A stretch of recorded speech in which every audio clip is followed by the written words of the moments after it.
Welcome to RTE-Travel Talk. Ask a real travel expert, the show that talks to travel professionals around the world. Is a Tahiti and Society Islands cruise on your bucket list? Today we're comparing two great options, Paul Gauguin and Windstar Cruises. Joining me today to help with that is Susanne Rose of Cruise Holidays of Oakville. If you enjoy the journey with us today, don't forget to hit that subscribe button so you never miss an episode. And if this video's got you inspired, give it a thumbs up or drop a comment and join the conversation. It really helps the channel out. Thanks for being part of our travel community, whether you're a longtime fan or just dropping by. We really appreciate it. And now, on with the show.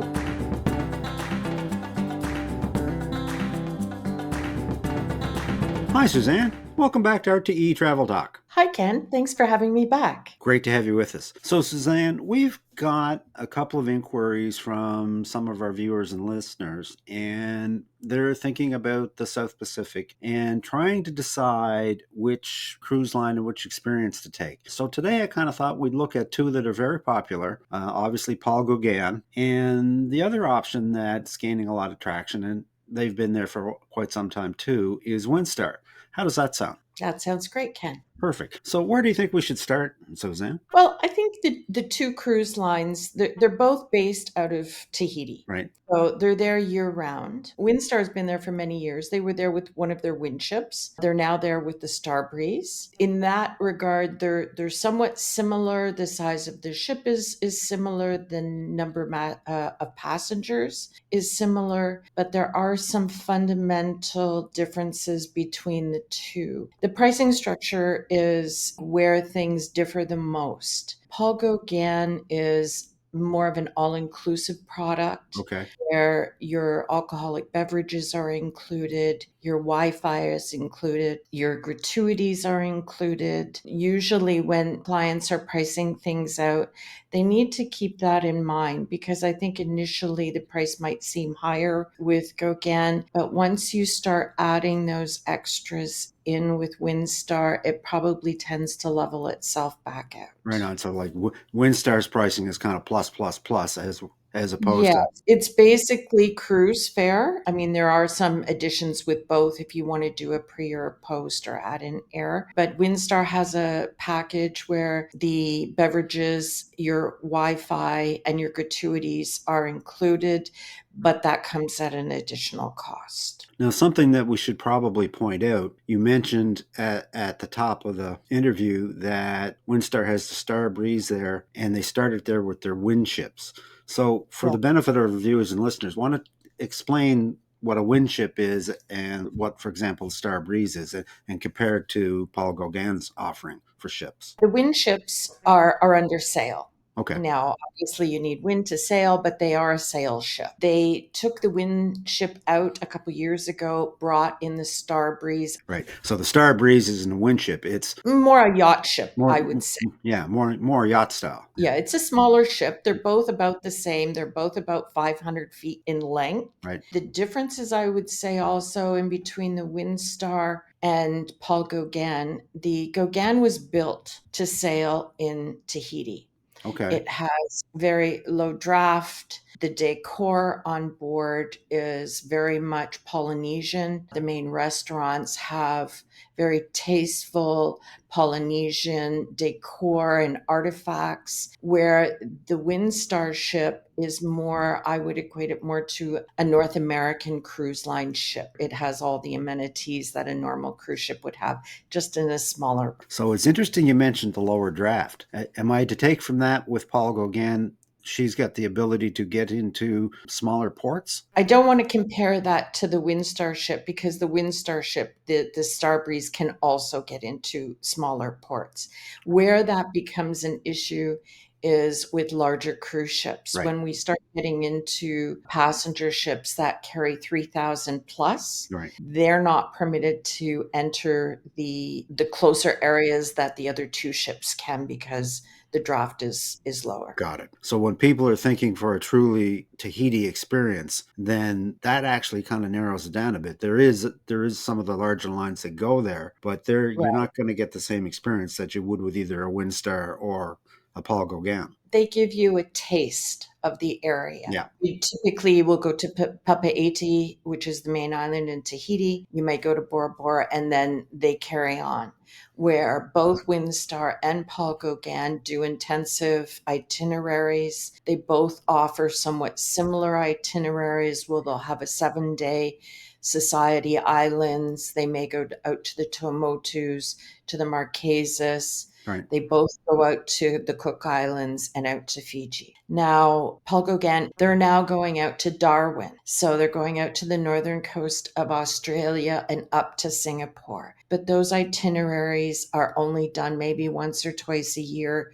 So if that's something that people are interested in, it's something that you really need to book far in advance because it books out quickly. No, for sure. Is there a particular time of year that would be better than the other for this type of cruise?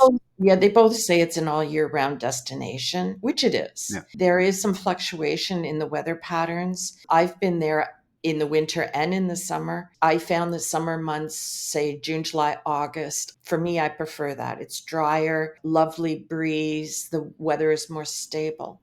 You get into the winter months, say December, January, February, and it can tend to rain. Now, the rain typically passes through quickly. Right. It's a bit of a welcome to break up the heat a little bit. Yeah. And there's more humidity at that time of the year as well. So when we think about the two lines together, which of the two, Susanne, would be leaning more towards luxury? If that's even a thing, which of the two would be leaning towards more luxury? I think they would both describe themselves as in that luxury bracket. Right. There are some elements, that are beneficial on Gauguin and some with Windstar, particularly with the pricing model. Because, say, for instance, if you don't drink alcohol, that's in your package price with Gauguin, where it would not necessarily be with Windstar. Now, there are some inclusions that you get with Gauguin that you don't get with Windstar. So, for instance,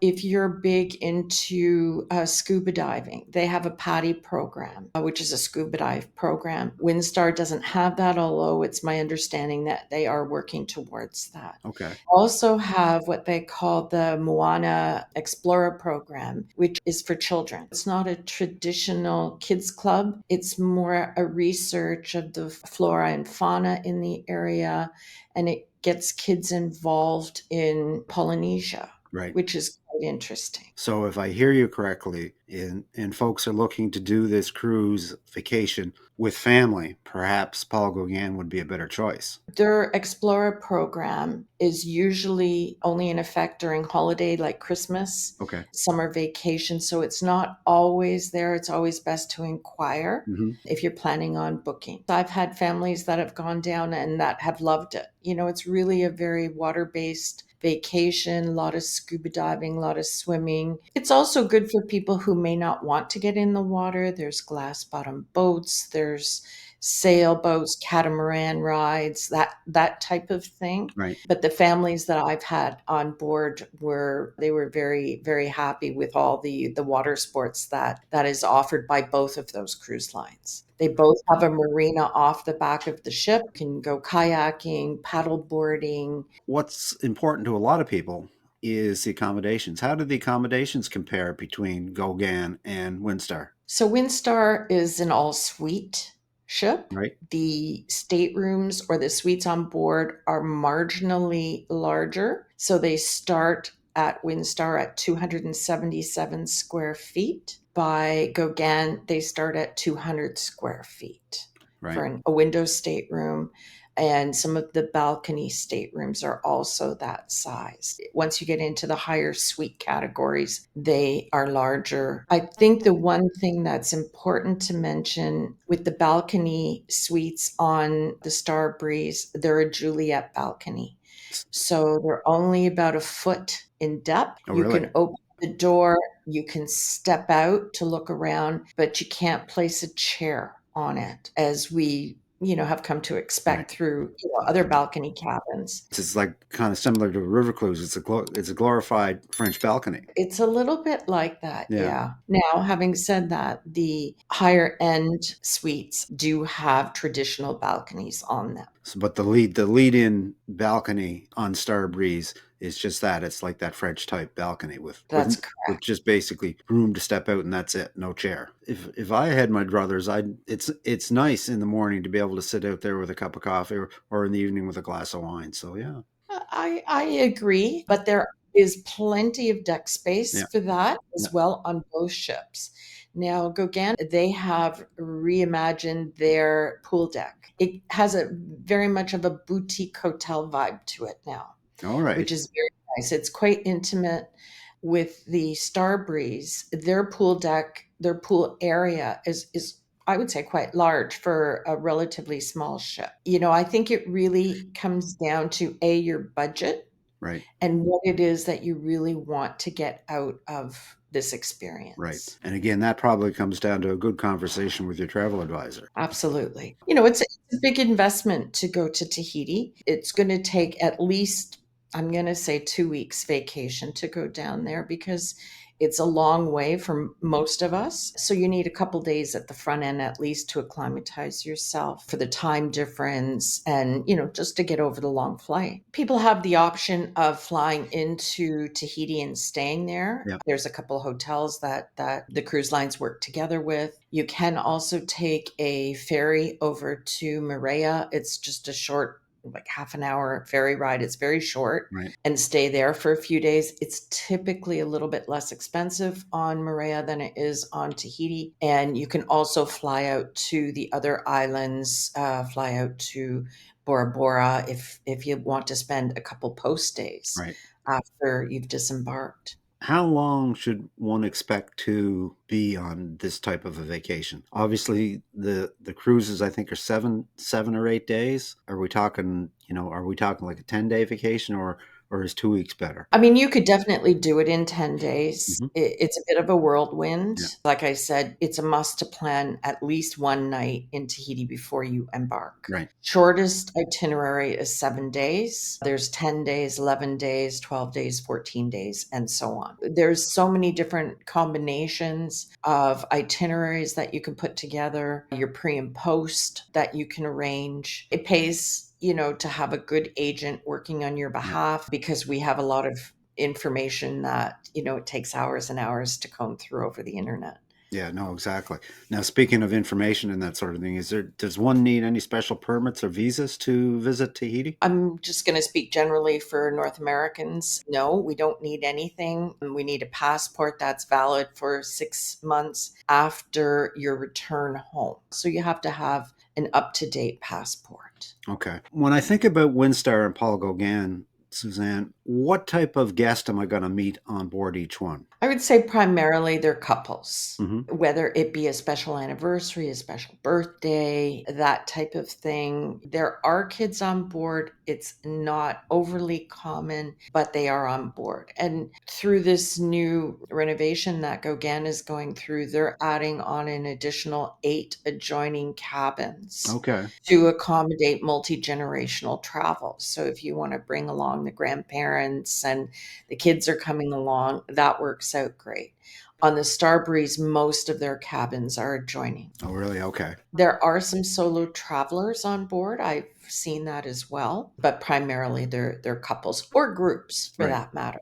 So age range is probably 40 and up. I would say the average age is probably 50 and up Okay. because of the length of time for vacation. But there's also newlyweds on board. Or you could decide to get married in French Polynesia. They can make those arrangements as well. We're looking at these two lines together. Which type of guest would you recommend for Windstar, and which type of guest would you recommend for Paul Gauguin? Oh, that's an interesting question. Hmm. I think if you're new to Tahiti, I think you'd be happy on both. Okay. Me personally, I think if it's in your budget, I like the Polynesian atmosphere. Now they both have it to some degree, more so with Gauguin because of the decor on board. You very much have that being in French Polynesia feeling.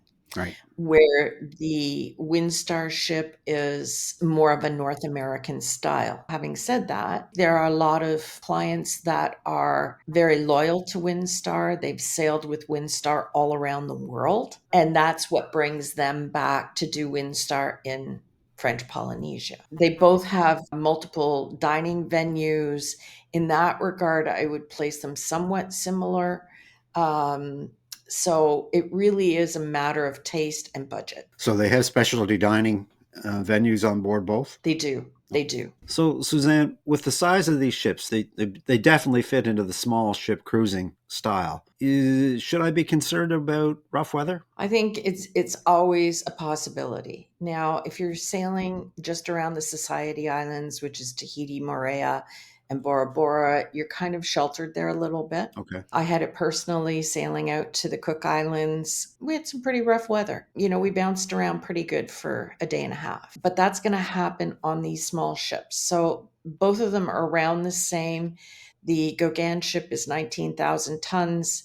The Windstar ship is 13,000 tons. So they're similar in size. The smaller ships are definitely more susceptible to that. Exactly. So one thing that we didn't touch on, Suzanne, was onboard entertainment. How do they compare between Windstar and Paul Gauguin? So again, it's not the type of entertainment that we're going to experience on a larger cruise ship. There's no Broadway style shows. They bring in usually local entertainment. For instance, with Gauguin, they have the Les Gauguin, Le Gauguin. Those are locals from Polynesia. They're there all the time on board. Windstar also has something similar, and they show their local crafts, their local foods.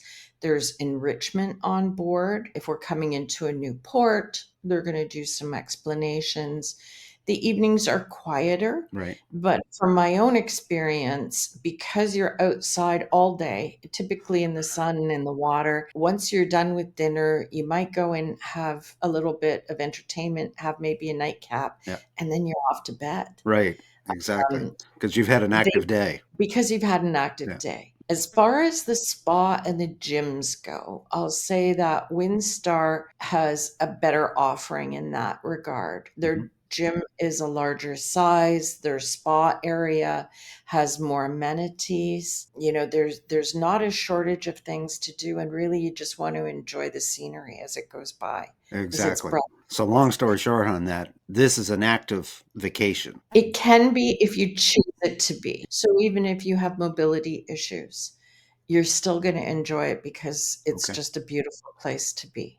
Fantastic. Well, this has been great, Suzanne. Is there any final words of advice or tips you might offer to folks that are looking to go to Tahiti and the Society Islands with either Windstar or Paul Gauguin? Yeah, I think you have to manage your expectations in regards to cost, Right. how much time it takes. But other than that, find somebody who is really knowledgeable about Tahiti because there's a lot of little ands, ifs, or buts, and you can save yourself some time. And we have a lot of insider information that we share with our clients. That makes a lot of sense because when you get right down to it, we either Windstar or Paul Gauguin. This is not an inexpensive vacation. So you want to get the best value for the Right. experience that you're looking for. That's right. Chances are it's probably going to be a one and done for most folks. Typically, because it's a more expensive Yeah, holiday, it is breathtaking there. And I think once you go there, you will fall in love with the islands because it's stunning. perfect. Well, Suzanne, this has been wonderful. If folks wanted to reach out to you about a possible vacation with Paul Gauguin or Windstar in the South Pacific, how would they do that? You can reach out at the office at 905 337 2228 or by email at Susanne, that's Susanne, at cruiseholidays.oakville.com. Perfect. I'll leave that contact information in the description for those folks that might like to reach out. But as always, since I like to live vicariously through the travels of all the wonderful people I get to interview, a little bird told me that you don't have a lot planned, but what's on your wish list for next year? I have the Maldives in the back of my mind, love Dubai, and always Europe. I love Europe. I spent about 12 hours in the Dubai airport, and I would love to talk about Dubai sometime. We'll have to have you back after you've done that. How does that sound? I'd like that, Ken. Perfect. And with that, Suzanne, I'm just going to wish you safe and happy travels on all your future destinations and cruises. May the wind always be at your back, and I hope to see you on the Lido deck of a Paul Gauguin ship sometime in the future. Thanks for having me, Ken. Take care. And that about wraps it up for today, folks. A very special thanks to my guest, Susanne Rose of Cruise Holidays of Oakville. If you'd like to reach Susanne about a possible cruise in the South Pacific, I will leave her contact information in the description.